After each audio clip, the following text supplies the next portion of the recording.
దయచేసి మీరు కూడా అట్లా చేయకండి. అన్యాయం జరిగితే కుటుంబాలు నాశనం అయిపోతాయి. పిల్లా జిల్లా ఇప్పుడు 25 ఇయర్స్ చేసే వర్క్ను కార్మికుల మీద భారం వేసి అతి త్వరలో 7 ఇయర్స్నే కంప్లీట్ చేసే వరకు తీసుకొచ్చింది. మన సింగరేణి రిటైర్డ్ ఎంప్లాయీసే అందులో ఇప్పుడు ఆఫీసర్స్ ఉన్నారు.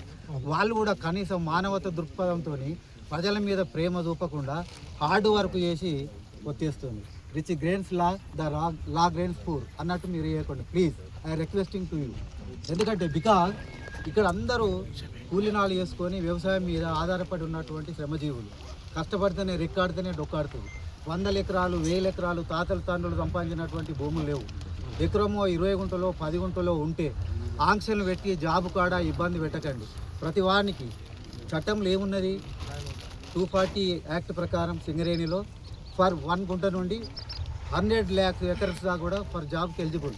కనుక మీరు 1 గుంట వేయినా 2 గుంటలు వేయినా ఎకరం వేయినా 10 ఎకరాలు వేయినా ఈచ్ వన్ క్యాండిడేట్కి జాబ్ ఇవ్వాలి. ఇది ఒకటి. రెండవది R&R ప్యాకేజ్ అనేది అది ఎట్లా వస్తుంది, 18 ఇయర్స్ ఓల్డర్ అందరికి ఉన్నోళ్ళకి వస్తుంది, కుటుంబ యజమానికి వస్తుంది, అది తెలుసు. కానీ ఈ ఉద్యోగం కానీ ఇబ్బంది పెట్టకండి. ఇంకొకటి ఏంటిదనంటే ఇక్కడ ఇప్పుడే వ్యవసాయంగా డెవలప్ అవుతుంది. ఇప్పుడిప్పుడే ఆ డెవలప్ అయ్యే సమయంలో ఆ కంపెనీ వచ్చి నాశనం అయిపోయింది. కనుక ఇప్పుడు కూడా భూములు కోల్పోతుందంటే జీవితాన్ని కోల్పోయినట్టే. సరసమైన ధర, మంచి ధర ఇచ్చి రైతులకు ఫర్ ఎకర్కు ఇప్పుడు మొన్న కన్వేర్ బెల్ట్ కింద 14,30,25 రూపీస్ ఇచ్చారు. మినిమం ఫర్ గుంటకు మనం వచ్చిన ఇప్పుడు ఆగిన కాడ ఫర్ గుంటకు 8 lakhs ఎబో ఉన్నది, 10 lakhs చెప్తుంది. కనుక మాకు ఇప్పటి ధర కన్నా 14 lakhs కన్నా దాంతో రెట్టింపు ఇచ్చి రైతులకు సింగరేణి అంటే మాకు ఒక నమ్మకం ఉంది. సింగరేణి ఒక ఫ్యామిలీ లాంటిది. కనుక యువ నాయకులు, పార్లమెంటు సభ్యులు పార్లమెంటులో గర్జించి సింగరేణికే ఇవ్వాలి, ఇది తాడిచెల్లట్టు బ్లాక్ ఉన్నదని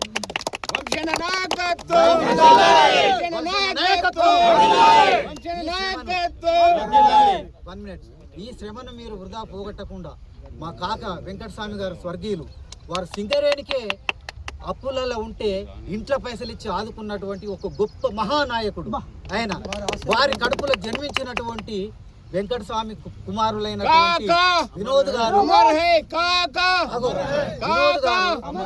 వివేక్ గారు వెల్ ఎడ్యుకేటెడ్ పర్సన్, ఒక డాక్టరు, ఎంతో నైపుణ్యత గలటువంటి వ్యక్తి, నిస్వార్థంగా అన్యాయాలకు అక్రమాలకు వ్యతిరేకంగా పోరాటం చేసి కార్మికుల కోసమే నిరంతరం కృషి చేస్తున్నటువంటి మా కార్మిక మంత్రివర్యులు వివేకన్న గారి పుత్రుడు.